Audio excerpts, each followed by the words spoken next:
तुम्हारे साथ है, तुम संघर्ष करो, तुम्हारे साथ है। जिंदाबाद, जिंदाबाद, जिंदाबाद, जिंदाबाद।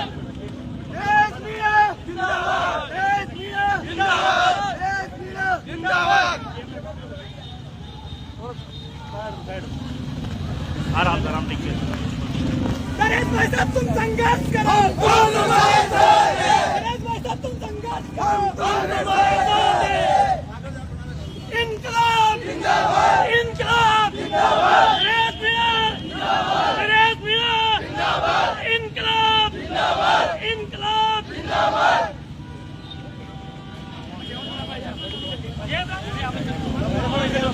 आपने ले लिया।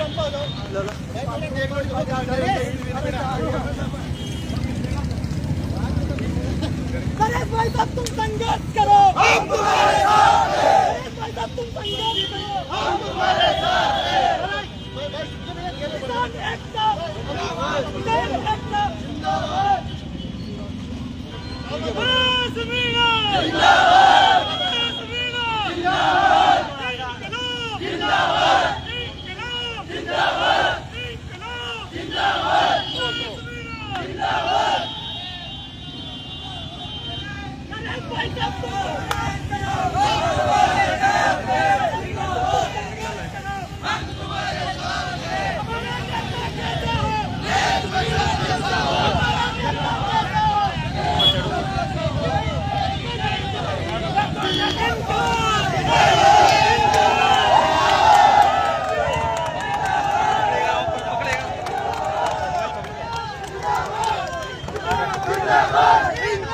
जिंदाबाद, जिंदाबाद।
किसान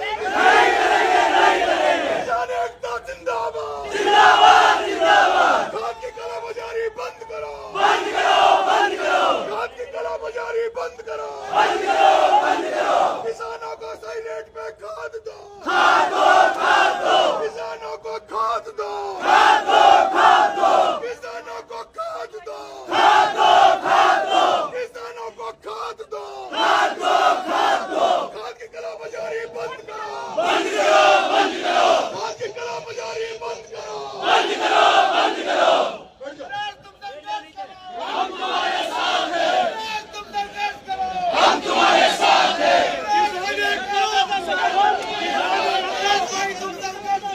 हम तुम्हारे भैया बैठो ना यार। मोनू नीचे मोनू मनीष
कमल जी मुझे अपने बाप का बयान आ गया जो दीनबंधु जी कहा पर दीनबंधु जी कहा था राम प्रसाद जी मेहरवाल राम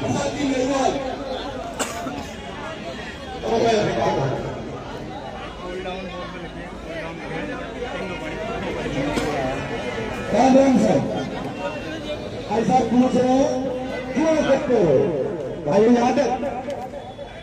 याद है क्यों करते हुए अपने नेता से पूछते कि आपका दर्द क्या है? हमें भर होता है नेता को। या तो हम पहले से पढ़ के लिख के बहुत जवान पैदा हो चुके हैं। हमने यहाँ की तो नेतागिरी देख देख के तरस आता है। हमें कोई मिला है सहारा, वो नरेश मिला है। साथियों, हमें याद क्या आना पड़ा? सवाल अपना वोट अपन को यहाँ लेते क्या लगे? अपना वोट दिया बनना, उस वोट का इस्तेमाल जो हो रहा है 2300, 2400, 2500 में करते निकले। उस वोट का इस्तेमाल हो रहा है। हमारे वोट का इस्तेमाल अंदर बने हुए कई जगह पर अतिक्रमण हो रहा है। सबको पता है। साथियों, जो पीछे खड़े अंदर आ जाए, इन्हें जगह अपना प्रोग्राम है पर किसान है और हमारे किसान को कह रहा हूँ कोई जाति समझने वाला नहीं है। एक अपना भाई है जो राजस्थान में किसानों को कहीं की जरूरत पड़ती है। अनाथों को जैसे भी कहते बच्चों को जब स्कूल जाता है बार बार पद यात्रा निकालते हमने मेहनत करी। हमें एक दिन राजस्थान में ऐसी निकालनी थी जो राजस्थान में इस जिले के नाम की जनक्रांति निकाली थी। लेकिन परिस्थितियां ऐसी बनी, ऐसी परिस्थितियां बनी, कुछ बनाई गई, पता नहीं क्या है सिस्टम का। आप जानते हो, सोशल मीडिया चलाते हैं, ये सब परिस्थितियां बनाई जाती है। और गरीब बच्चों के लिए भाई साहब झालावाड़ हम थे, दिन भर हम पेड़ पे खड़े रहे। हर दिन एम्बुलेंस पीछे से आती है और हमें पता नहीं लगता, हम तो दोनों में पुलिस की गाड़ी कहाँ है। इनकी व्यवस्था है, ये अपनी वोट की व्यवस्था का इस्तेमाल इसलिए कर रहे हैं, यहाँ भी एम्बुलेंस ला सकते हो और एम्बुलेंस को कौन रोके? फिर कहते हैं किसान रोड रोकते हैं, किसान सड़क रोकते हैं। लाचार कर रखा है, करे तो क्या करे। आज नरेश जी 3 चुनाव हार गए हैं, आंदोलनों में जेलों में परेशान है। मैं धन्य देता हूं उनके माता पिता को। जो फिर भी दर्द समझ रहे हो, पता नहीं आपको कितना दर्द है। हम छोटे मोटे नेता करते ना, इतना दर्द आ रहा है यहाँ पर। हम तो कुछ भी नहीं करता है, मैं तो घूस रहे भैंस चलाते हैं, हमको नाम से कहती है, हम गिट्टी के रेसर वगैरह कुछ चलाते नहीं है। लेकिन फिर भी मैंने एक बैनर लगा दिया नरेश मीणा नाम का, एक मेले में। मन की वीर तेजाजी महाराज मेले में आपका हार्दिक अभिनंदन स्वागत। मेरे पास कॉल आता है थानेदार का, कमल जी कहा हो? मैंने कहा मैं घर पे हूँ, सुबह नारा दे रहा हूँ, मैं रात को मेला में लेट हो गया। सर बताओ कैसे याद किया? क्या बैनर का हटा दो। मन की कारण क्या कि तुम्हारा नेता बुलाया है, दिखाना है, ऐसा बोला। मन की अंदाज है हमारा नेता जेल के अंदर है, जैसा तैसा है, हम भी जेल में जाना चाहते हैं, कम से कम मिलते नहीं गए हमारा तो ऐसा है, उसकी इतनी याद आती है तो जेल में भी।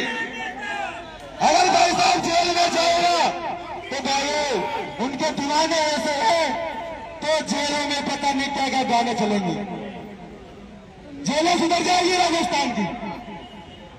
मैं छोटा नेता अगर नहीं बोलूं, ज्यादा भाई साहब बोलेंगे। मैं आपसे देखो, मैं माला तो भाई साहब के बाद में करूं, कभी करूं, एमएलए बनेंगे तो में यहां से, उसके बाद में अरे फिर क्या काला बजारे बजारे कहीं है, बजारे कहीं डीएपी जल्दी करो पता है। हाँ भाई हो कितना इतना से हम बाहर कैसे लेंगे अपन तो गुजर बेईमान है, अरे गुजर बेईमान है। वो ईमानदार कौन से?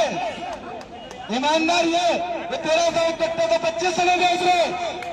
राजस्थान के मुख्यमंत्री ईमानदार आगे दे दीजिए। ऐसे ईमानदार जो शासन चल रहा है वहां ये ईमानदारी चल रही है। जो 2500 में कट्टा बेच रहा है वो ईमानदार है, और जो मेहनत मजदूरी करके खेत में बोल आता है, मक्का लाके 12 रुपए किलो लगती है बेईमान। उसमें कांग्रेस की वजह से 500-600 रुपए किलो, उस मक्का की रेट 500-600 रुपए किलो, और एक दुकान पे रेट अलग अलग कौन है? अब मायना पता चल रहा है ये दुकान रेट से अलग अलग। और पहली 900 में आगे थोड़ा साथ बढ़ जाऊंगा तो 1100 में, फिर दूसरे में जाऊंगा तो 850 में, कोई जगह 1300 में, 1500 में। निश्चित मेरे साथ से मांग रखना चाहता हूँ भाइयों, थोड़ा वक्त आने ज्यादा नहीं बोलेंगे। एक तो जितनी वैरायटी की मक्का बेच रहे हो, एक बोर्ड लगा चाहिए तो बायोसीड की इतने में, बोबेल को भी इतने में, एन के इतने में, 5402 51 लिखना चाहिए। हमें पता क्या है, आज तक देश आजाद हुआ जब से पहले किसानों को लूटा जा रहा है, हमें रेटें मालूम नहीं है। हम किस रेट में खरीदे उसको, में खरीदे या उसको 1300 में खरीदे, तो विश्वास है। और राजस्थान में 2028 में इतिहास रचाएंगे छपरा से। अरे माइक चालू करो ना, बेटा बोलने से मौका मिले एक दिन साहब।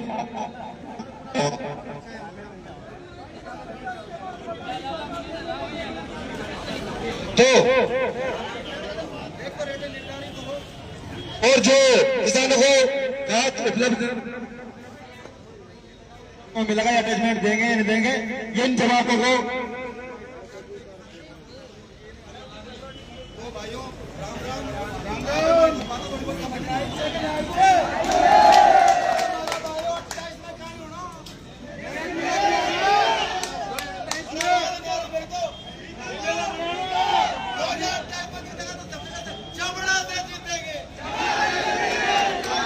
मैं निवेदन करता हूँ भाई साहब से, चमड़ा को आपकी जरूरत है। राम साहब आप सब लोग बैठ जाओ, बैठ जाओ, राम कल्याण जी बैठ जाओ, चलो बैठ जाओ, सब लोग बैठ जाओ।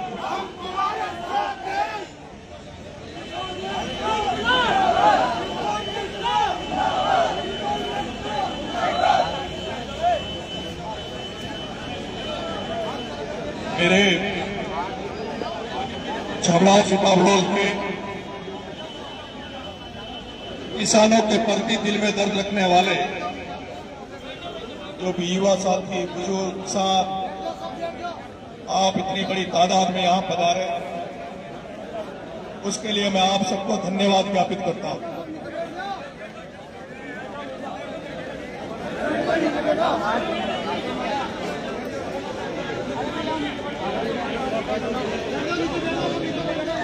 मैं 2023 के आप चुनाव में निर्दलीय प्रत्याशी के रूप में आपके छबड़ा में चुनाव लड़ने आया। जब मैं चुनाव छबड़ा में लड़ने आया तब मेरा यहां कोई जानकार नहीं था। मैं गांव के नाम नहीं जानता था, लोगों को पहचानता नहीं था। और जब मैं इस छबड़ा की धरती पर चुनाव लड़ने आया से आनी पड़ती थी, गाड़ी घोड़े भी जयपुर से बुलाने पड़ते थे, साथियों को बुलाना पड़ता था। लेकिन इन 2.5 सालों में जो हमारा रिश्ता बना, जो आपने चुनाव में मेरे पे भरोसा किया, विश्वास किया, वो भरोसा था आपने पिछले 25 साल की मेरी जो राजनीतिक यात्रा को देखा, मेरे समर्पण और त्याग को देखा। उस भरोसे पर छबड़ा की जनता ने, उस छबड़ा में जहां अभी तक कोई निर्दलीय लड़ता था तो 10 से 15 हजार वोटों से आगे नहीं बढ़ पाए, जहां नीकू बना, सारसा बना, जिनका बड़ा नाम था, बड़ा घराना था, बड़ा ठिकाना था, वो नीबू बना जी चुनाव लड़े, उनके 13,000 वोट आए। उपेंद्र जी शर्मा साहब चुनाव लड़े, 13,000 वोट आए। लोग कहते थे जब बना साहब के वोट नहीं आए तो एक किसान का बेटा जो जयपुर में रहा है, जो हड़ौती की राजनीति नहीं जानता, हड़ौती के लोगों को लड़ रहा है, इसके अंदर 5-10 हजार वोटों में सलट जाएगा। लेकिन छबड़ा के किसानों ने, छबड़ा के लोगों ने, छबड़ा के सर्व समाज ने इस बेटे पे विश्वास किया। जब मैंने गांव जाके कहा कि 25 साल की राजनीति में मुझे कोई पद नहीं मिला, होता नहीं मिला, मुझे अगर कुछ मिला तो लोगों की लड़ाई लड़ते हुए मुझे केवल मुकदमे मिले, की यात्राएं मिली है, इसके अलावा मुझे कुछ नहीं मिला। छबड़ावासियों एक और बेटे को आशीर्वाद देने के लिए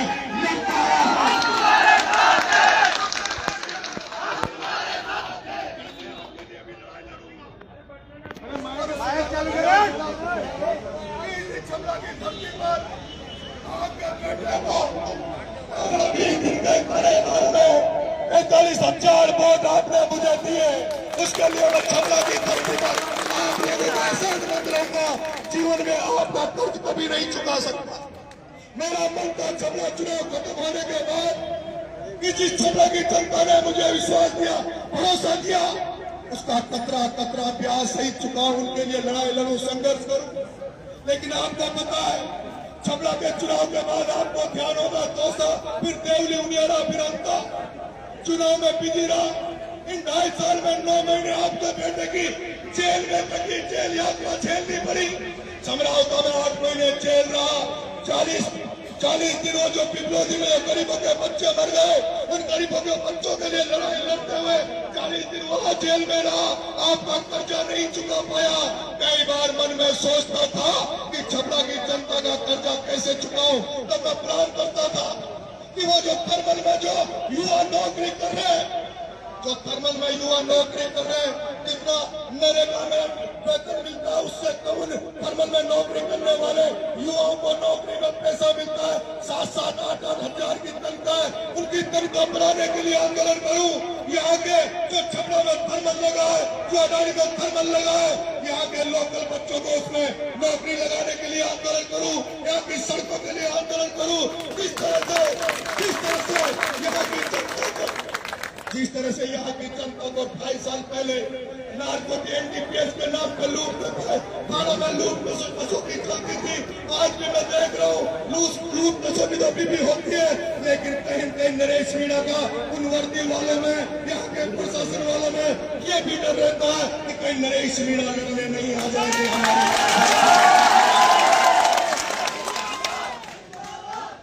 मेरे किसान आपको ध्यान होगा, मैंने थोड़े दिन पहले उनियारा में एक बहुत बड़ा आंदोलन सर्दियों में किया था। वहां के किसानों के लिए, वहां के आमजन के लिए हजारों लोगों को हमने कोटनी मोड़ चौराहे उनियारा में इकट्ठा किया, वहां की एक एक समस्या को दूर किया। उसके बाद मैंने प्लान किया था कि अब मैं अंता के लोगों का और छपरा के लोगों का कर्जा चुकाऊंगा। वहां से निकला, मैं अंता में घूमने लगा, मैंने रूट चार्ट बनाया, गाँव गाँव जाने लगा। मैं छपरा का रूट चार्ट मैंने बना लिया था, लेकिन आपको पता होगा जैसे मैं अंता में घूमने लगा, यहाँ के नेताओं के मिर्ची लग गई, यहाँ के नेताओं के मिर्ची लग गई। जो अंता के चुनाव में कहते थे कि नरेश मीणा चुनाव लड़ता है वापस नहीं आता, मैं तो वो नरेश मीणा हूँ। जब यहाँ पे बिजली ट्रांसफार्मर पकड़े जा रहे थे तो नरेश मीणा भवन नया गांव में जाकर खड़ा हो गया था। नरेश मीणा ने तो सिद्धांत के उस कुपित भी जाकर किसानों को, मुझे लगा कि इनकी ट्रांसफार्मर रोकने के लिए दुष्यंत सिंह से मिलना पड़ेगा, तो मैं बीजेपी के सांसद से भी यहाँ के किसानों के हितों में मिला। उसके बाद टीपियां बंद हुई। उसके बाद आपको पता हो हरनादा में एक मर्डर हुआ, हत्या हुई, इसमें इन्होंने एक आदमी को मार दिया। तुम्हारा बेटा वहां पहुंचा, 24 घंटे के अंदर अंदर हत्यारे जेल की सलाखों के पीछे थे। अभी मेरा मन था अंत में आंदोलन करूं। जैसे अंतर्गत चुनाव खत्म हुआ, सर्दियों के दिन थे, यही खाद नहीं मिल रहा था, यूरिया की किल्लत चल रही थी। अचानक से एक दिन में बोरी बिस्तर बांधकर 12 कलेक्टर में बैठ गया। उसी समय कलेक्टर में मीटिंग हुई और पूरे 12 जिले में खाद की सप्लाई हुई थी। पूरे यहाँ पर खाद की सप्लाई हुई थी। उसके बाद उधर प्लान था, उसके बाद मेरे पे हमला किया गया। हमला देर न हुआ, मेरी कहानी को तोड़ा गया। उसके बाद भी मुझे संगीन थाना में मेरे खिलाफ मुकदमा दर्ज किया। 307 का मुकदमा अभी भी चल रहा है, लेकिन मैं देख रहा हूँ पुलिस मुझे पकड़ती भी नहीं है और मुझे बरी भी नहीं करती। ये एक बड़ा सवाल है कि जब मैं मुलजिम हूँ, मेरे पे आबकारी की धाराएं लगा रखी है, मेरे पे 307 की धारा लगाई। जब मैं मुलजिम हूँ, पुलिस की नजर में मैं कानूनी अपराधी हूँ, तो मुझे पुलिस गिरफ्तार क्यों नहीं करती?